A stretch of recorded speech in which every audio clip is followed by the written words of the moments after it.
সাইকেলও মামলা দিব হপ মিয়া ও মামলার পরোয়া করি না মোটর ব্লগিং বাদ দিয়া সাইকেল ব্লগিং ঢুকে গেছি এখন পুলিশ কেমন মামলা দিব আমারে হেলমেট পরা আছে মাথার মধ্যে সাইকেল নাম্বার প্লেট না নাম্বার প্লেট লাগামু অন টেস্ট অবস্থা হ্যাঁ লাইটও নাই লাইট নাই কি লাইট লাগবে কে 100 জায়গা আছে কি জায়গা আছে নাই হেডলাইট নাই লুকিং গ্লাস নাই সাইকেলও মামলা দিব হপ মিয়া দিব সাইকেল মামলা দিব কে অটো রিক্সা মামলা দেয় না এটা তো অটোর মতো এটা কি এটা অটোর মতন কি কষ্ট করে চালাইতে হয় হেডেল দিলে জানা পেট্রোল দিলে চালি কিছে টাকা দিতে না ওটা তো পিকআপ দা জায়গা ভাই উঠেন না উপরে উঠেন না আমি কি তাহলে এটা বাদ দিমু ও মামলার পরোয়া করি না আমি সাইকেল চালা যাইতেছি না যে দেখতাছে এই তাকায় করে রইছি হেলমেট পইরা মোটো ব্লগিং আবার সাইকেল ব্লগিং এটা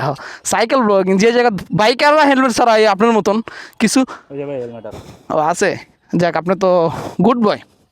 আপনি হচ্ছে ভাইরাল বয় তো এখন এটা দেখে সবাই খালি হাসাহাসি করতেছে এটা একটা সিনেমাটিক হয়ে যাক হ্যাঁ এটা একটা সিনেমাটিক শুট নিমু